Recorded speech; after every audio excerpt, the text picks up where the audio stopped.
Hey guys, today we're going to be reviewing some Big Finish audio, and we're going to be looking at part 1 of this Doctor Who Unit Dominion box set. This was sent to me as a piece of fan mail from one of my subscribers. I forget who sent it at the moment, but I think this is the one I got where I never quite found out who sent it. I think it might have been Robin, because Robin sent us several things at once.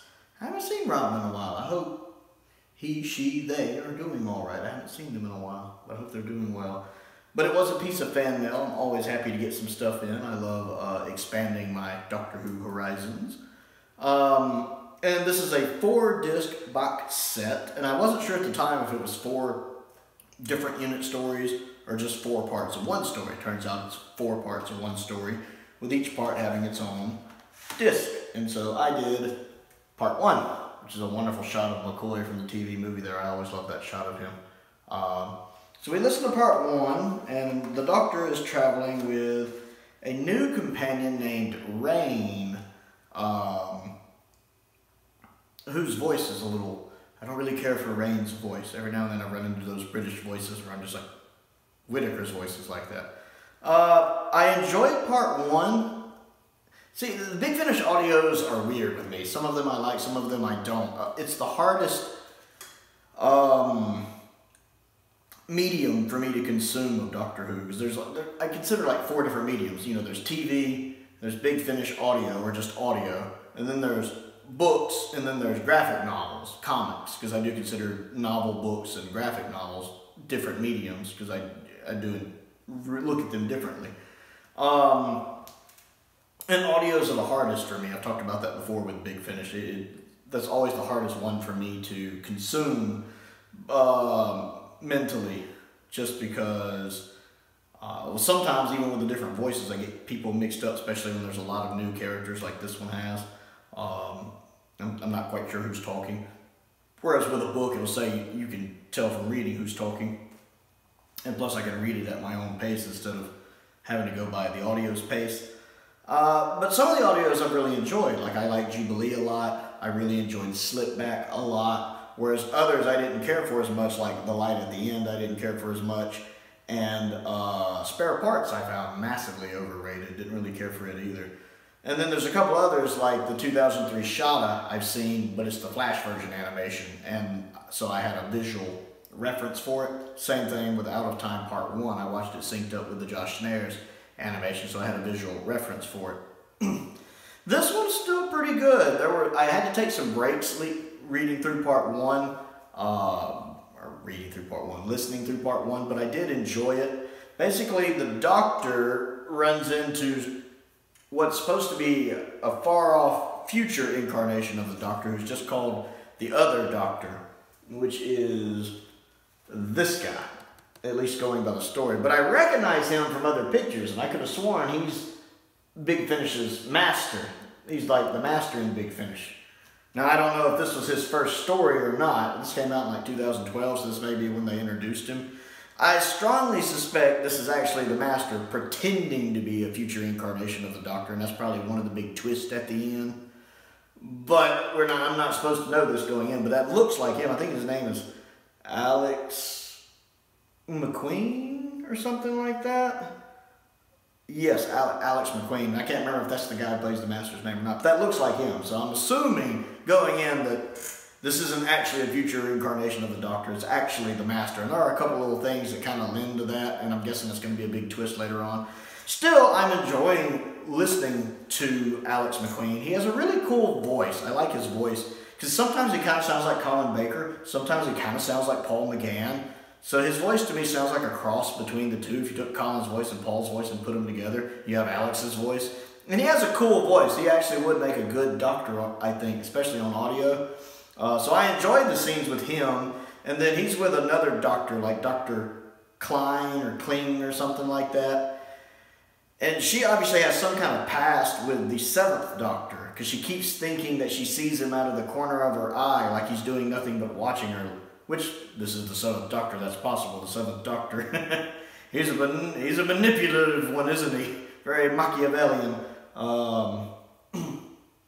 So I could see him studying her for some purpose only he knows. But obviously she's mistrustful of the Doctor, so when she meets this future Doctor, she's a bit skeptical about him. Not that whether he is or not the Doctor, she just doesn't trust the Doctor. So we have that going on with them in unit, and then we actually have the 7th Doctor with Rain. He gets a brief message from Ace, who is on Gallifrey at the time, but it's garbled, and they lose the signal before he can really talk to her. And then they get sent down this corridor into another dimension. And briefly he meets this other future Doctor. They talk a little bit. McCoy doesn't like him at all, which is interesting, but the Doctors don't always get along anyway. I love that bit about when the Doctor's like, I'm not going to let some, spritey future me tell me what to do. And immediately Whittaker popped in my head, like, that's good advice. Don't let a future you tell you what to do. So, of course, he ignores the future Doctor's warning, because the future Doctor tells him not to help this group of people, but he does anyway. And because there's a node on this planet that's like absorbing power off the whole planet, but there's a similar node on Earth that the future Doctor and the Klein woman are investigating. Overall, I enjoyed the story. I don't want to just do a play-by-play, but I did overall enjoy the story. My favorite part is when these mind leeches start attacking people.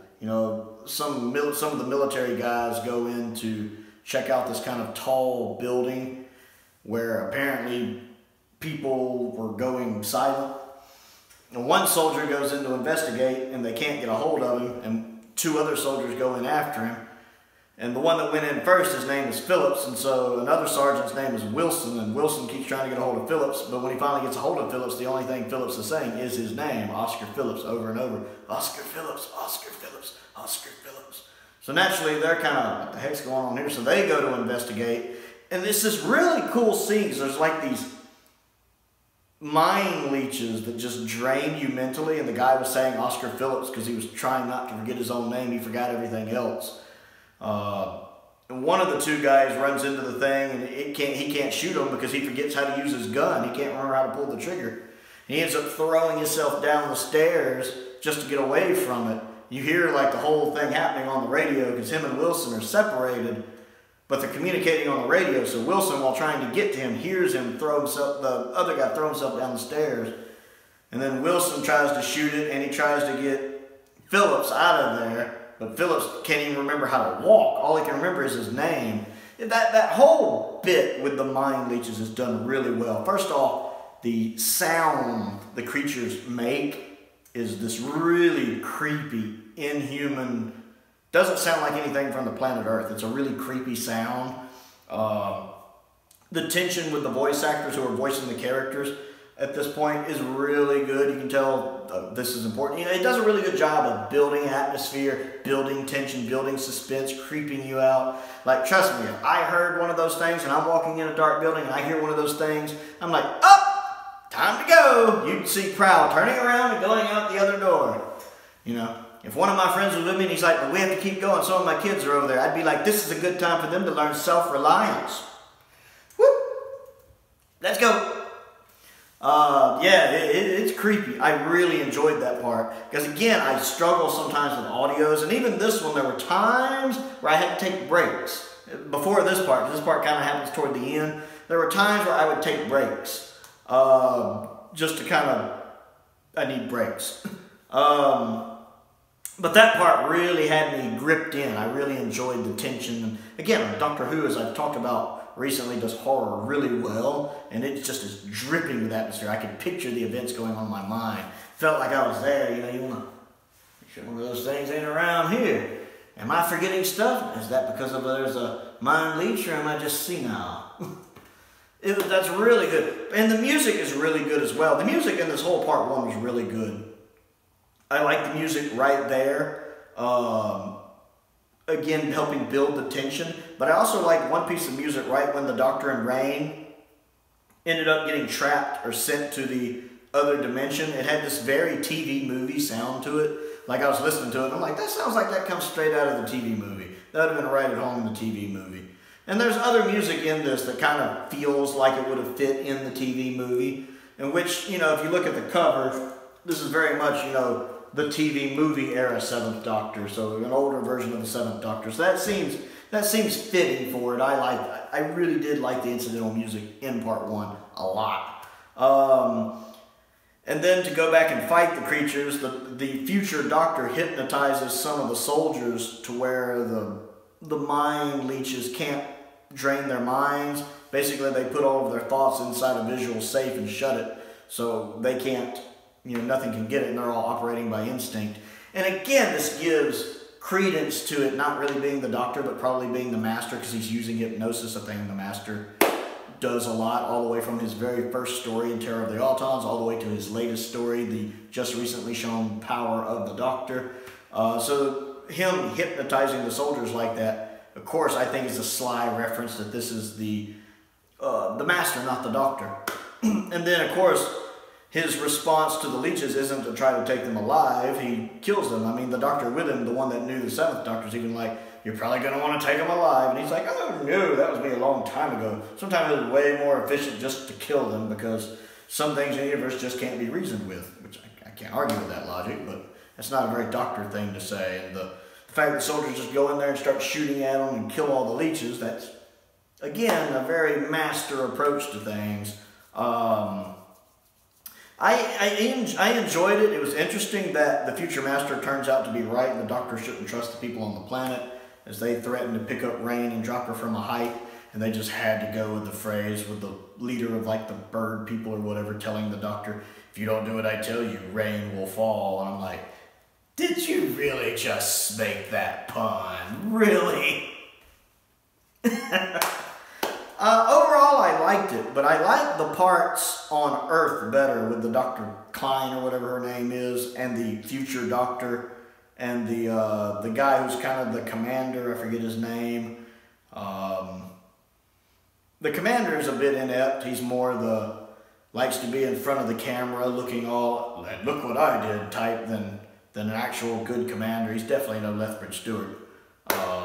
But I enjoyed the stuff with them more than the stuff with Seven and Rain. It was fine, and I've always liked Sylvester's voice. I think Sylvester has a really good voice, and I tend to like when he's not going into that falsetto voice that I don't like when he's supposed to be screaming. I've never liked his falsetto voice, but when he's just talking, the way he talks, I love how I can roll his R's. I wish I could do that. I've always liked his voice; is very mesmerizing. So I enjoy listening to him talk in his parts, but those parts are just uninteresting to me compared to what's going on Earth with the future Doctor and the other Doctor that's there with him, especially since she doesn't even trust him, even because she thinks he's the Doctor. That's a little all over the place. Again, I have a little trouble with audios. I liked it. I did enjoy it. I don't like it as much as like Slipback or Jubilee so far, but I do like it considerably more than The Light at the End and Spare Parts so far. So it's somewhere in the middle. That one scene with the mind leeches, the tension and the horror of that does help it a lot. There were other parts of it that were kind of dragging for me. I am looking forward to getting to the next one. It will probably be a few days. The audios, I can't quite just jump into the next one super fast. I have to kind of mentally prepare myself for them. But I did like part one, and I definitely appreciate whoever sent it. It was definitely a fun listen. I think I have another audio coming in soon too. I think Unknown's got another one he's sending to me. The cliffhanger of part one was weird though. Like the thing that invaded is like a floating giant baby's head. Even for Doctor Who, I'm like, that's weird. But we'll see. So, Unit Dominion Part 1. Have you heard it? What do you think of it? Comment down below and let me know. Other things to do.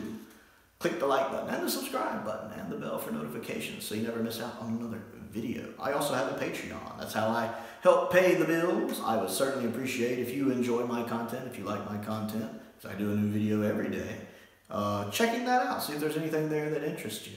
I want to give a shout out to two of my top tier patrons, Stephen and Colin. I appreciate their continued support, as I do the support of all of my patrons.